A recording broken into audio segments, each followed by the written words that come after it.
This is an airport outside of Vandenberg Space Force Base in Vandenberg, California. And I'm here to see my friend Science Bob and this other guy, Mark Rober, launch a satellite into space.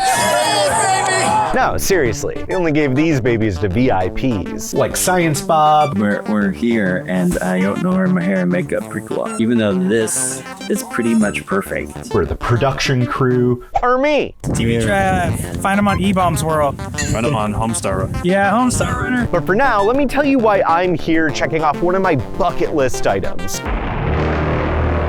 Seeing a rocket go into space.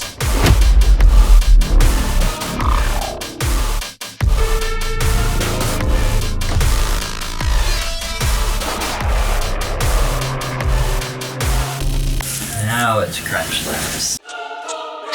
For those of you who somehow don't know who Mark Rober is, he's a former NASA scientist and one of the biggest YouTubers on the platform right now. And he's also Science Bob's boss. He was cooler when you had the liquid nitrogen, but he's all out. Well, he's talking crap about you, Bob. Mark Rober. Good thing I made him who he is today. And last year, Mark built a satellite for the sole purposes of taking a selfie in space.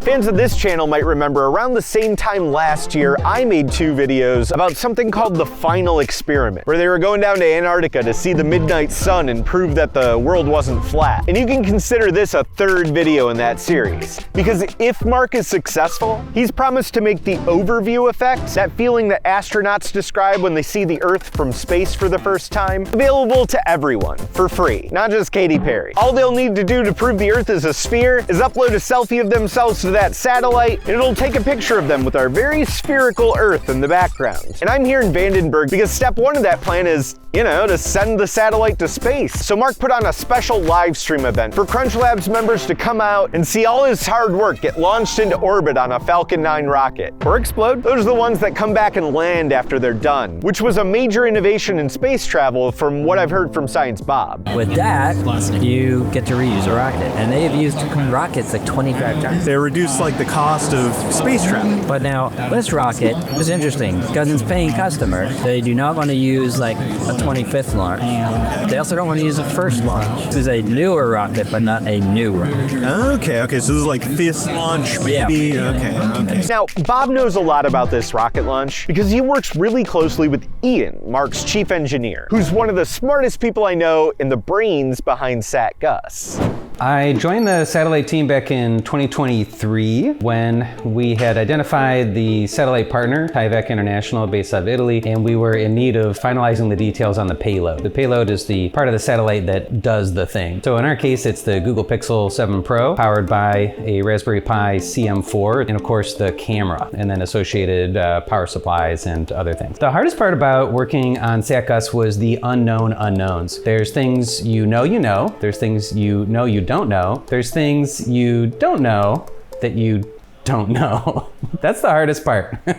No one has ever sent a smartphone into outer space. What on it is going to break? And the usual engineering approach is, 1, to simplify the problem. So we took as many components out of the Google Pixel 7 as possible. When you're in space, you don't need a speaker, you don't need a microphone, you don't need a Wi-Fi antenna, you don't need a Bluetooth antenna, you don't need buttons, you don't need a whole bunch of things. So first we reduced the field of things that could go wrong. Secondly, we tested. So we know that we're gonna be in vacuum. We know that there's gonna be radiation in outer space, right? That's the cosmic background radiation, is the gamma rays, and then the high energy protons is sort of what solar wind is, the radiation coming directly from the sun. And so we put the device that we had modified into a vacuum chamber and into gamma rays and into high energy protons because we wanted to simulate as much as we could the environment of outer space and see how the Google Pixel 7 would respond and when it was going to die. And that would allow us to design an enclosure that would protect it. And I know the question on everybody's minds. How do you become a head of engineering at CrunchLabs? Or really find a career in engineering in general? I've been working for Mark for about 2 years now. It used to be the case that you would graduate from your MITs, your Stanfords, your Yales, your Case Western Reserve universities, and you would apply to Google and Apple and IBM, and they would look at your resume and see, okay, this person got a good grade point average, this person knows this or that language, we'll hire them and give them a chance. That's still the case. Your grades matter, and the fact that you went to college and which college you went to matters. But there's a greater share of attention now that's drawn to your portfolio. The question is not necessarily where did you go to school, but what have you actually done? What can you actually build day one working here? So that's something that we look for, and that's also something now that other companies are looking for. It's even something that universities look for. When you apply to be an engineer at MIT, you can submit a Maker portfolio, and it shows a greater variety of things that you can do. It gives a richer description of your abilities than what we can see just from your GPA in high school. There's some folks out there who are world experts in a narrow niche. We would consult with those folks on individual videos where it applies, but the folks that we want to be working here on a continuing basis are folks who can do some programming, folks who can do some mechanical design, and folks who can do some electrical design. All right, Travis, this has been fun. I got to get back to work. Now, Ian had a lot to do with making Mark's dream a reality, but he's kind of just the engineering side. There's a lot more that's gone into this than just making the satellite. So now I want to introduce you to the other people who make Mark's dreams come true, his film crew. Welcome back to CrunchLabs. I'm Brendan Goulart, and today we're back in. We're here. We're in the middle of nowhere. What are we doing? I'm feeling very cold. Hello. Welcome to the 90s. This is Ace. He's one of the camera operators here. Hey, what's up, guys? Welcome back. This is Marco, one of the people of CrunchLabs. We're here. It's pretty cold. Gates just opened.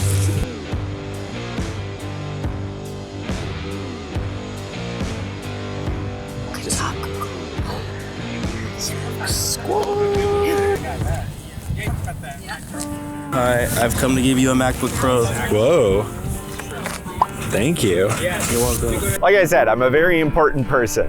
BTS guy. There's a lot of people filming this event, but not a lot of people filming the filming of this event, you know? So let's start at the top with the person who's in charge of filming all of Mark's videos. Haley, the head of production at CrunchLabs. How do you do it? How do you keep everything in your brain? First off is checklist by checklist, and then I have a checklist for my other checklist. Okay. At the same time, I also have the best team in the world. Right people in place. Wow.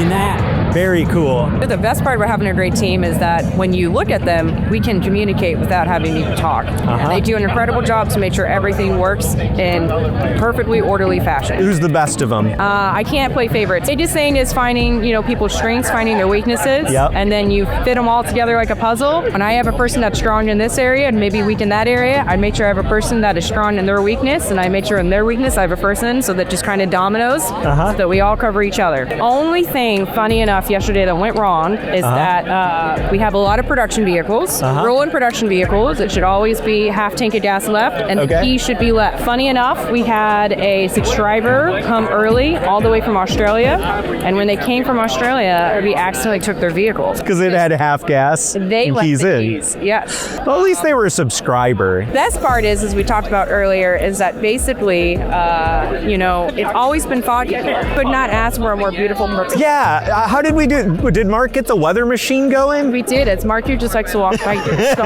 it's cool. That's Marcu. He's also an incredible soul. In addition to being an incredible soul, Marcu is, I'm not actually sure what his job is at CrunchLabs. Well, I'll just let him explain it. Yeah, so the layout of the event, what we need, who comes, all the people, all the things, all the food, I develop the video projects. So when we're coming up with a video, I'll develop I'll work with Mark to develop the concept, and Mark and Addie, and then we'll go out into the world and find, we want to make a video with, Zipline, like we did our Zipline. Yeah. It's like, okay, get in touch with Zipline. Then we're looking at what their operation is in Africa. And, what do we want to shoot? What do we want to do? Then I run the engineering team as well. With Ian. Anytime a build comes up, I'm in there helping people design it and build it. But then also art, so I make it look good. That's what Marcu's really good at, is the art stuff, making it look good. Yeah. The engineering kind of happened by accident. That's how you got your start, right? Was doing art department stuff in Hollywood?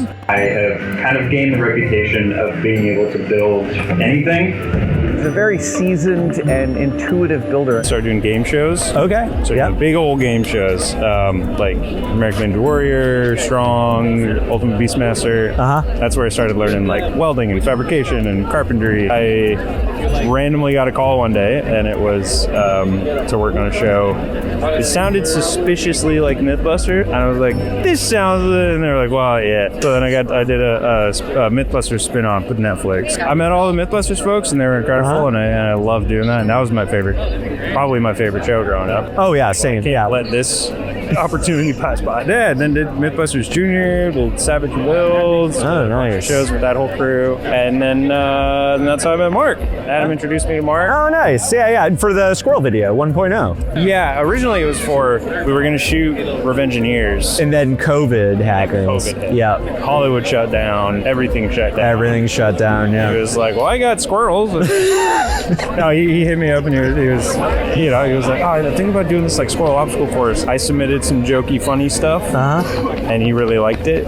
I was like, oh, okay, this might work out. Oh, back when I was 5, I ate grass mostly, and I definitely put some werewolves in my mouth. Oh, that. Next up is one of the single most talented and hardworking people that I know, Mark's director, Adi. I do not like being in front of camera, but for you, you've been on my channel before. I have? Yeah, in my octopus video. Oh, that's right. This is one nice video. If you guys have more, so please don't look. This entire thing comprises of 4 different big events, where you're calling a lot of people, put a satellite on a rocket. So that's number 2. Number 3, we're filming a video for the main channel about the launch and everything. That's number 3. The 4 was the live stream. This is a combination of a lot of people. I am helping direct really one of them, maybe 2, but a little bit of the live stream. If you watch the satellite video of how we built the satellite, this is going to be the video about how we launch it, get it into space. 2017 minutes and 44 seconds from the time of launch. So from then, 2 hours, 17 minutes and 44 seconds, this is when our little thing will launch. It's 82nd in line. Yo, dude! Oh, it's Edgar! So if you guys don't know, Edgar is literally the one. He came in and he's completely destroyed this scene. Edgar is part of our team as well, and to keep us no idea we're filming.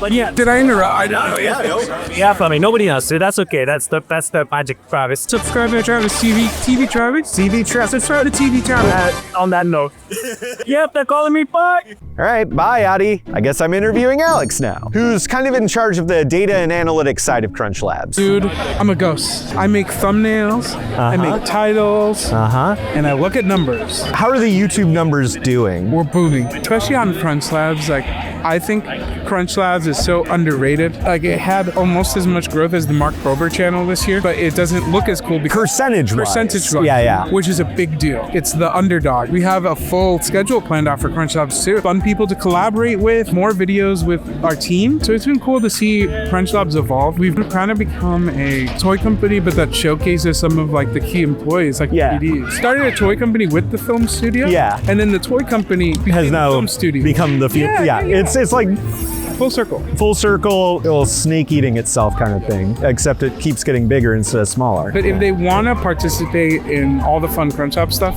they have to subscribe to TV Travis. Oh, yeah, for sure. That's number 1 for CrunchLabs. You got to subscribe to TV Travis. And then CrunchLabs. Yeah. Then Alex. Then Alex has a channel. And there's a lot more people at this event that I wish I could have talked to. From Mark, who was very busy, my new friend Tim, the Everyday Astronaut, who was heading up the live stream, or this real live astronaut. But one person I'm very glad that I did finally get to meet in person is my buddy Sean Hodgins, who makes some incredible stuff over on his channel, and you should absolutely check him out. And it turns out he was an integral part of making SatGus happen. Who knew? Sean, how's it going? Great. You came all the way from Canada. That's right. Just for this launch. Yeah. Was it worth it?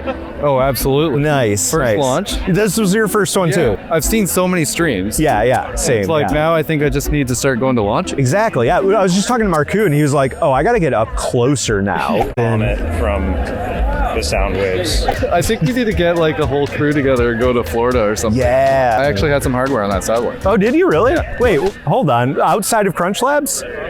No. Oh, like in the satellite? On SatGus, I made a little circuit board that runs the Google Pixel. Oh, I didn't know that. It connects to the, yeah. Oh, nice. I actually soldered it in my shop and sent it off to Italy. Oh, that's so cool. Crazy. Dude, congrats. Thanks. That's incredible, yeah. Made a part that's on the SatGus. And I could have kept talking to my friends at CrunchLabs all the way up until it was time for the rocket to launch, which, no more interviews. It's time for the launch.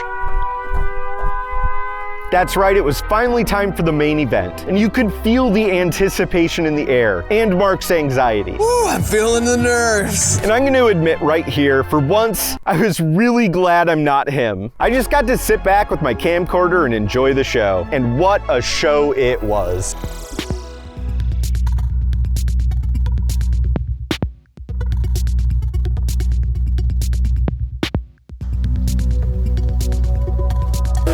We're live. That's a big moment. We're live. You guys ready for a rocket launch?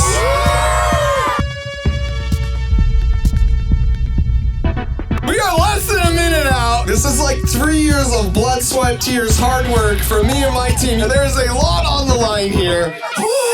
5, 4, 3, 2, 1. Let it rip!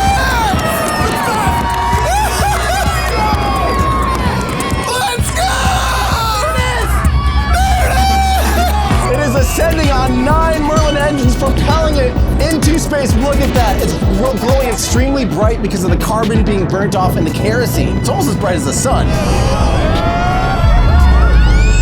That's the rumble I'm talking about. That's the rumble. And the booster is turning around right now. And it's going to light its engines again for the boost back burn. There it is. You can start to see that extra exhaust going almost the wrong way. That's the booster coming home, guys. Wow. Turn on those engines. Wow. But it waits until the last second. There it is! So it is about to land. You'll see on the screens, it's about to touch down. It's deploying its landing legs. Right there, landing legs deployed. And right about when it touches down is probably when we'll hear the sonic boom. So get ready. Here it comes. Touchdown! Yeah, baby, here comes the sonic booms. Wait for it. Maybe science doesn't work.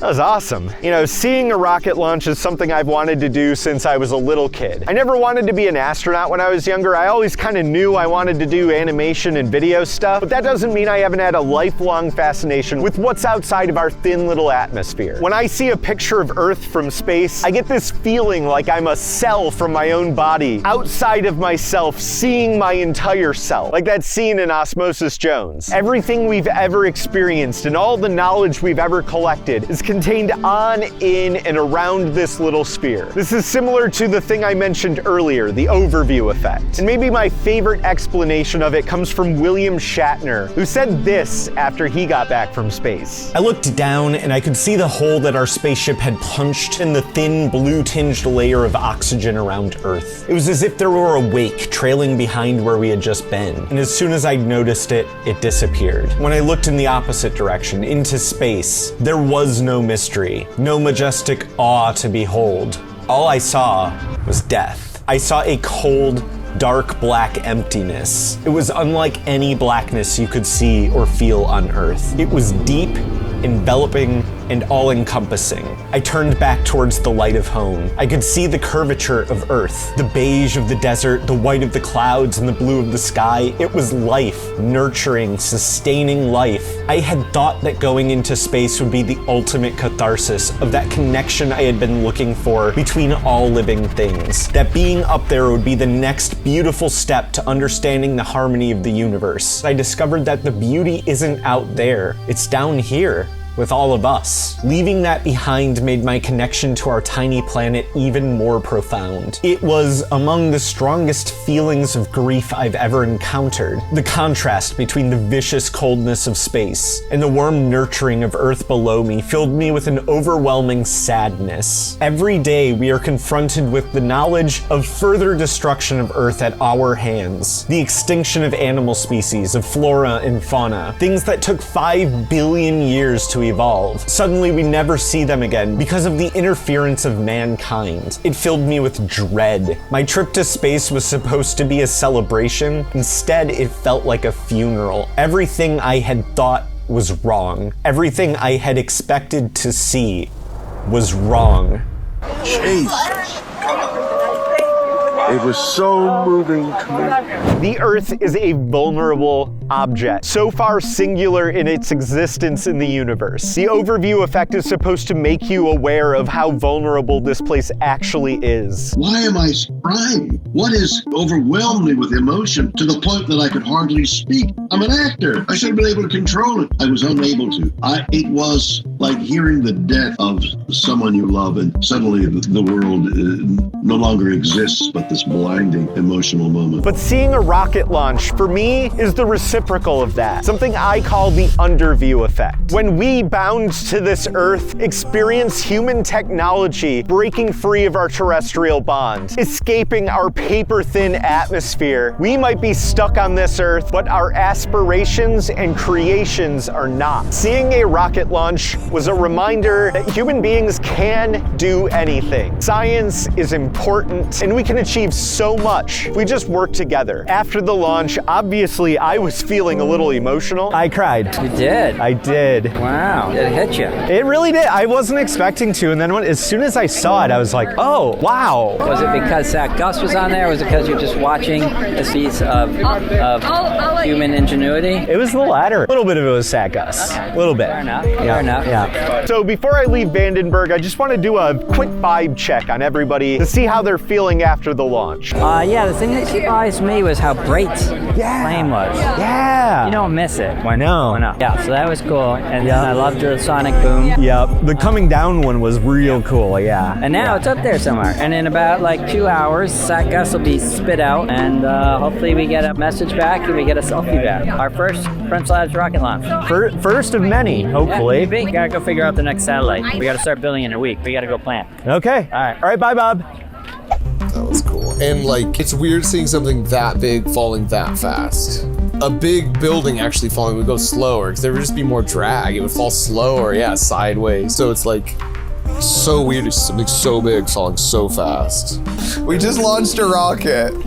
It was successful. We're so excited. Our little baby's all grown up. I know. She's going to space college. What a launch. All right. You've stuck around this long, so you deserve one more interview with perhaps the person I was most interested in talking to at this event, besides like Mark himself. This is Jim Lee, the guy in charge of CrunchLabs. CrunchLabs? Oh, yeah. If you haven't heard of CrunchLabs, what we're trying to do is extend the mission that Mark Rober has and a lot of other science makers and that entire community of getting people excited about science and education and learning and reaching as many brains as possible. Yep. And it's working. My 9-year-old the other day said, I figured out who you work for, who all of you work for. She said, you work for the kids.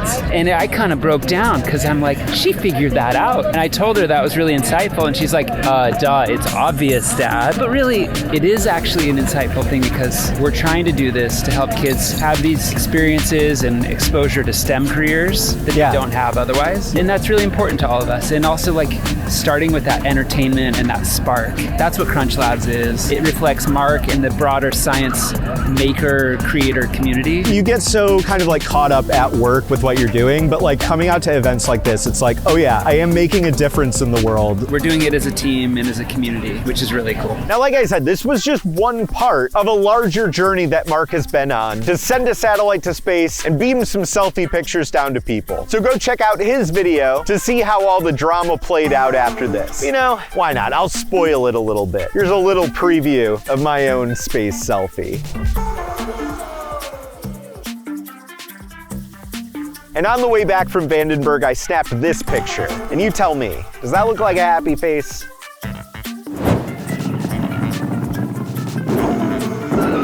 Whew. Now that I'm home, I can pitch you on this book. Sorry, let me get out of here. That's right, I talked about everybody else but me this video. So here I am to show my book.